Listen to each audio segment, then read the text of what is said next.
بسم اللہ الرحمن الرحیم اللہم صلی علی محمد وعلی آل محمد وبارک وسلم۔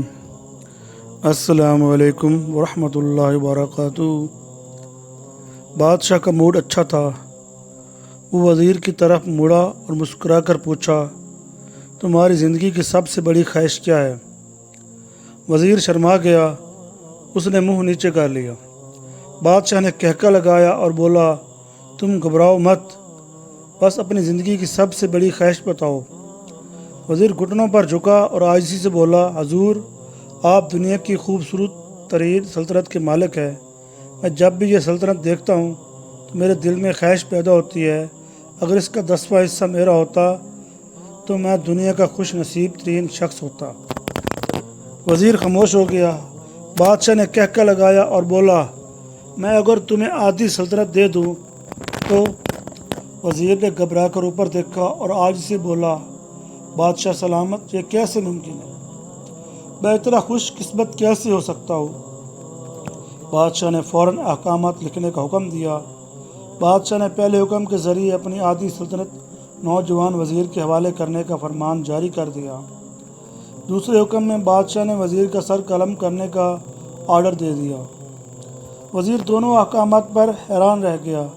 بادشاہ نے احکامات پر مہر لگائی اور وزیر کی آنکھوں میں آنکھیں ڈال کر بولا، تمہارے پاس 30 دن ہیں۔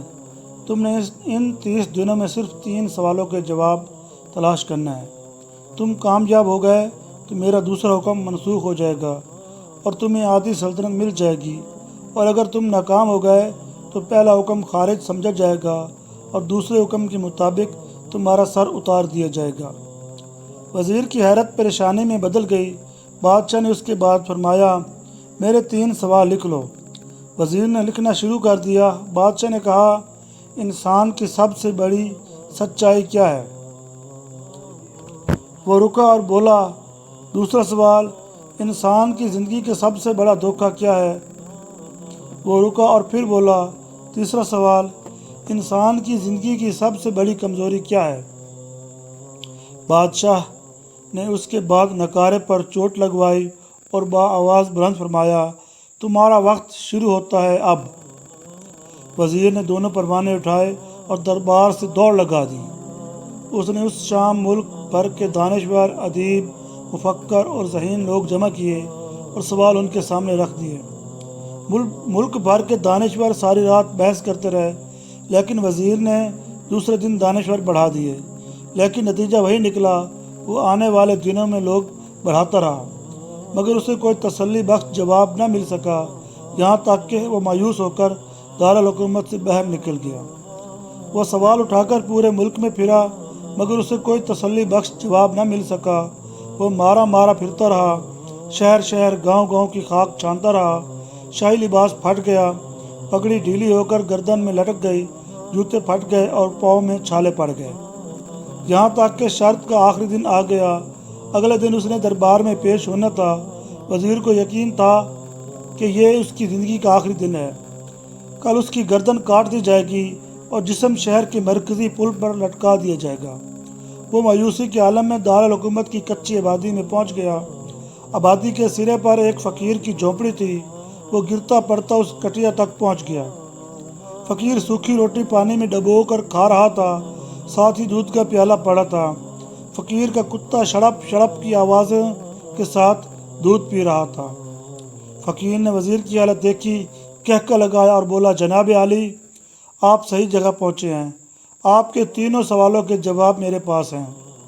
وزیر نے حیرت سے اس کی طرف دیکھا اور پوچھا، آپ نے کیسے اندازہ لگا لیا میں کون ہوں اور میرا مسئلہ کیا ہے؟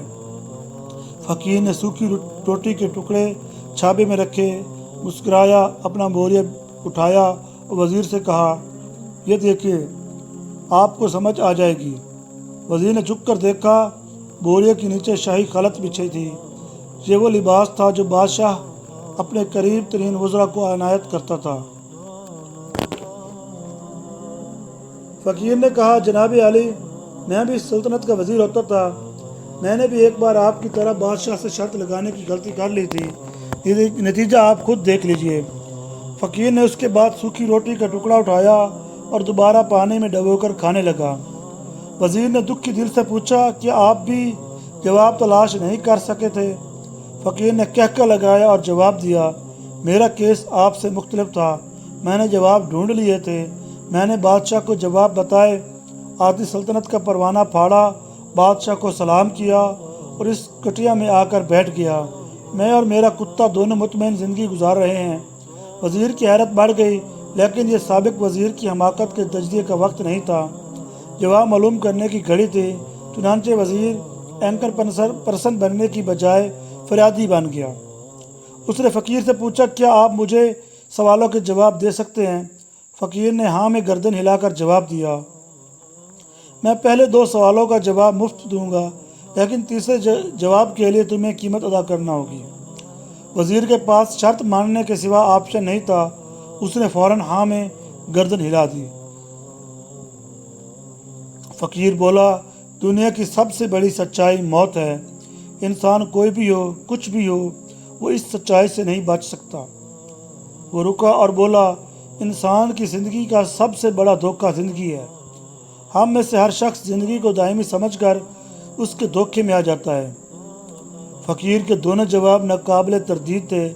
وزیر سرشار ہو گیا۔ اس نے اب تیسرے جواب کے لیے فقیر سے شرط پوچھی۔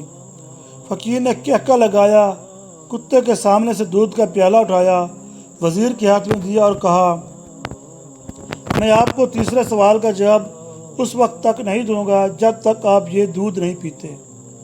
وزیر کے ماتھے پر پسینہ آ گیا۔ اس نے نفرت سے پیالہ زمین پر رکھ دیا۔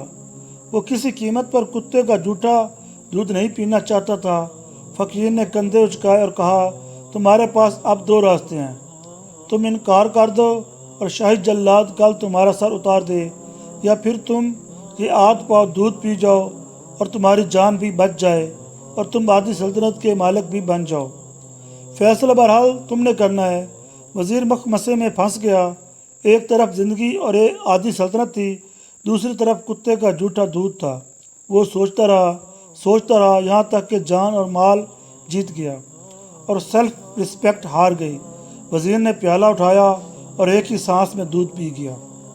فقیر نے کہکہ لگایا اور بولا، میرے بچے، انسان کی سب سے بڑی کمزوری غرض ہوتی ہے، یہ اسے کتے کا جھوٹا دودھ تک پینے پر مجبور کر دیتی ہے، اور یہ وہ سچ ہے جس نے مجھے سلطنت کا پروانہ پھاڑ کر اس کٹیا میں بیٹھنے پر مجبور کر دیا تھا۔ میں جان گیا تھا میں جو زندگی کے دھوکے میں آؤں گا، میں موت کی سچائی کو فراموش کرتا جاؤں گا، اور میں موت کو جتنا فراموش کرتا رہوں گا، میں اتنا ہی غرض کی دلدل میں دھنستا جاؤں گا، اور مجھے روز اس دلدل میں سانس لینے کے لیے غرض کا غلیظ دودھ پینا پڑے گا۔ لہذا میرا مشورہ ہے، زندگی کی ان تینوں حقیقتوں کو جان لو، تمہاری زندگی اچھی گزرے گی۔ وزیر خجالت، شرمندگی اور خود ترسی کا تحفہ لے کر فقیر کی کٹیا سے نکلا اور محل کی طرف چل پڑا۔ وہ جو محل کے قریب پہنچ رہا تھا، اس کے احساس شرمندگی میں اضافہ ہو رہا تھا، اس کے اندر ذلت کا احساس بڑھ رہا تھا۔ وہ اس احساس کے ساتھ محل کے دروازے پر پہنچا۔ اس کے سینے میں خوفناک ٹیس اٹھی۔ وہ گھوڑے سے گرا، لمبی ہچکی لی اور اس کی روح کف سے انصری سے پرواز کر گئی۔ ہمیں کسی دن کسی ٹھنڈی جگہ پر بیٹھ کر زندگی کے ان بنیادی سوالوں پر ضرور غور کرنا چاہیے۔ ہمیں یہ سوچنا چاہیے، ہم لوگ کہیں زندگی کے دھوکے میں آ کر غرض کے پیچھے تو نہیں بھاگ رہے، ہم لوگ کہیں موت کو فراموش تو نہیں کر بیٹھے، ہم کہیں اس کہانی کے وزیر تو نہیں بن گئے۔ مجھے یقین ہے ہم لوگوں نے جس دن یہ سوچ لیا، اس دن ہم غرض کے ان غلیظ پیالوں سے بالاتر ہو جائیں گے۔ اس ویڈیو کو دیکھنے کا آپ کا بہت بہت شکریہ۔ اللہ تعالیٰ آپ کی زندگی کی برکت دے، آپ کے دل کو رسول اللہ صلی اللہ علیہ وآلہ وسلم کی محبت سے بھر دے، آپ کو دنیا اور آخرت میں کامیابی عطا فرمائے۔ اللہم صلی علی محمد وعلی آل محمد۔ مزید ایسی اسلامی کہانیوں، نعتوں اور سبق آموز ویڈیوز کے لیے لائک اور شیئر اور سبسکرائب ضرور کریں۔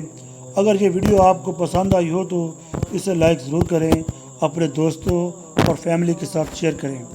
عقیل اسلامک پریس کو سبسکرائب کر لیں، بیل آئیکن کو ضرور دبا دیں تاکہ ایسی ہی قیمتی اسلامی کہانیاں، سبق اور معارف آپ تک پہنچتے رہیں۔ آپ سب کی دعاؤں کا طلبگار عقیل اسلامک ڈیسک۔ اللہ حافظ۔ اللہ ہم سب پر رحم فرمائے، آمین۔ دوستو، ہماری سپورٹ کے لیے ویڈیو کو لائک اور شیئر ضرور کیا کریں، چینل کو سبسکرائب بھی کر لیا کریں۔ ویڈیو دیکھنے کا بہت بہت شکریہ۔ اللہ آپ سب کو اپنی حفاظت میں رکھے۔ درود و سلام ہو حضور اکرم صلی اللہ علیہ وآلہ وسلم پر۔ اللہم صلی علی محمد وعلی آل محمد وبارک وسلم۔ جزا اللہ عنا محمدا ما هو اہلہ، جزا اللہ عنا محمدا ما هو اہلہ۔ صلی اللہ تعالی علی خیر خلقہ محمد وآلہ واصحابہ اجمعین برحمتک یا ارحم الراحمین۔ جزاک اللہ خیرا کثیرا۔